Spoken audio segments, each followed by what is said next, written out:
주제는 이제 베트남인 한국어 학습자를 위한 한국어 교육 연구 동향이라고 하는 주제인데, 오늘 사회 보신 투엔 선생님하고 그 다음에 투 선생님이 이제 우리 과에 박사를 받고 들어오시면서 저도 이 베트남 한국어 교육에 대해서 조금 좀 공부를 해봐야 되겠다라는 그런 이제 생각으로 이제 이런 연구를 하게 됐습니다. 그래서 어쨌든 아까 투엔 선생님이 소개하신 것처럼 특강은 전혀 아니고요. 연구 발표니까 한번 들어보시고 선생님들 자유롭게 의견을 나눌 수 있는 이제 그런 시간이 됐으면 좋겠습니다.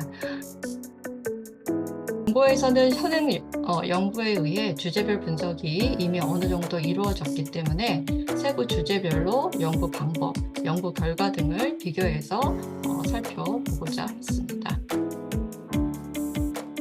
사실 남은여 선생님이나 그 응앤디 꼬이언 선생님은 학술지 논문 외에도 학위 논문, 교재 단행본 등을 대상으로 해서 굉장히 많은 자료들을 대상으로 해서 이제 연구 동향을 살펴보고 있었는데요.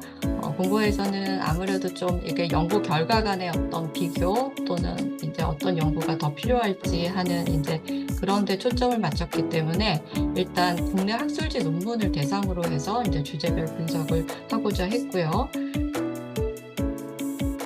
결론은 크게 두 가지인데요. 언어권별 학습자를 구분해서 그에 맞는 교육 내용과 방법을 구성하고 교육 과정을 설계하고 교재를 개발하는 거 필요하냐? 저는 필요하다고 생각을 합니다. 그리고 이걸 위해서는 양쪽 언어에 능숙한 연구자, 공동 연구가 효율적일 것이다 라고 하는 게 이제 제가 드리고 싶은 말씀이었고요.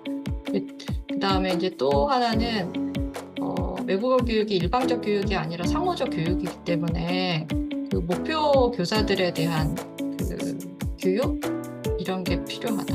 네. 근데 이제 이런 연구는 또 사실 없더라고요. 제가 봤을 때. 네, 교사 교육을 최근에 국내에서 많이 하고 있기는 한데 또 이것하고 관련한 연구 논문은 찾아볼 수 없어서 이 두 가지 부분을 조금 생각해 봐야 되지 않을까 이렇게 결론을 대신해서 말씀드렸습니다. 베트남인에 대한 한국어 교육에 대한 연구 성과를 체계적으로 정리해 주셔서 저에게도 도움이 많이 되었고 다른 분들에게도 도움이 많이 될 것이라는 생각이 듭니다. 감사의 말씀을 드립니다. 논문으로 출간되면 확인하고 인용 많이 하겠습니다. 네, 그게 첫 번째 의견이고요. 두 번째 의견은 베트남어는 굳건한 신문자 체계 정책에 의해 한자의 영향력이 거의 소멸하여 기존의 한자어가 고유어로 대체되는 사례가 많은 것 같습니다. 그것의 구체적 비중들은 등은 향후 정밀한 연구로 검토되어야 하겠지만 오늘 저는 염영익 교수님 발표를 통해 흥미로운 연구 영역을 갖게 되어 즐거운 마음이 들었습니다. 세 번째 의견은 최근 제가 소속한 한국한자연구소에서는 한국어와 중국어, 일본어 그리고 베트남어의 한자어를 연결하는 대역 사전 작업을 진행 중입니다.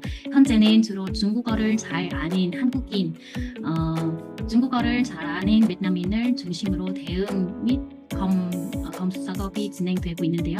향후에는 한국어를 잘하는 베트남인 작업에 개입되면 완성도가 더욱 높아질 수 있겠다는 기대감을 가지게 되었습니다.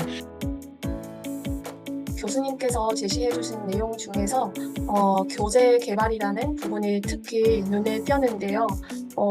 그래서 혹시 베트남 학습자들을 위한 한국어 교재 개발에서 고려해야 할 주요 요소는 무엇인지, 그리고 현지화된 한국어 교재가 기존의 한국어 교재와 어떻게 다른 것인지에 대한 궁금증이 생겨서 교수님의 의견을 한번 듣고 싶습니다. 그리고 마지막으로 제가 이거 질문이 아니고요. 본고에서 가장 많은 비중을 차지하고 있는 주제로 한국어 교육 내용과 교수 학습 영역을 언급한 바가 있는데 논문을 다 읽고 나서 앞으로 베트남 학습자를 위한 한국어 교육 연구에서 주목해야 할 연구 주제는 무엇일까라는 의문이 들었는데요.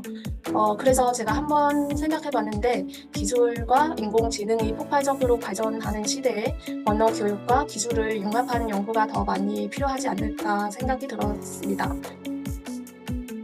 그 교사를 대상으로 그렇게 재교육이나 뭐 한국어 교육에 대한 그런 기회가 있었으면 좋겠다는 마음이 많이 듭니다. 그리고 교재 개발에 대해서 네, 저도 필요하다고 생각됩니다. 제일 많이 사용하는 교재는 베트남인 학습자를 위한 1권하고 2권을 많이 사용해봤습니다. 근데 그 교재를 사용하면서 제가 느끼는 점은 그 베트남인 학습자를 위한 그런 이름을 붙여서 그런데 베트남 학습자 특성이나 뭐 그 학습 동기나 뭐 베트남인 학습자를 특징을 살펴보고 만들어진 그런 교재가 아닌 것 같다는 생각도 많이 들었습니다. 베트남인 학습자의 특징 그리고 예를 들면은 베트남어하고 한국어의 차이점이 뭔지 그 대조 연구 같은 그런 연구를 많이 해가지고 그 바탕으로 교재를 만들 필요가 있다고 그렇게 생각이 듭니다. 그러니까 교수님께서 발표하는 내용을 보시면 지금 교수님께서 언어 한계적으로 한국에서 아니면 한국어로 된 논문만 정리하고 계신 것 같아요. 그거는 굉장히 큰 한계점이라고 할 수 있습니다. 왜냐하면 지금 저희가 베트남에서도 활발적으로 학술지나 베트남어로 된 연구가 굉장히 많습니다. 두 번째는 방금 목든 선생님께서 말씀하시는 것처럼 통번역도 한국어 교육에서 굉장히 중요한 부분이라고 생각하고 계신 것 같은데 다른 선생님도 그런 것 같은데 저도 그런 생각인데 하는 것입니다. 그래서 병역은 그러니까 베트남 학습자에 의한 그러니까 한국어 교육에 빠질 수 없는 거라고 생각합니다. 첫 번째, 앞으로 베트남인 학습자 대상 한국어 교육 연구 분야에서 가장 큰 관심을 받을 주제나 내용에 대해 교수님의 예측을 알 수 있을까요?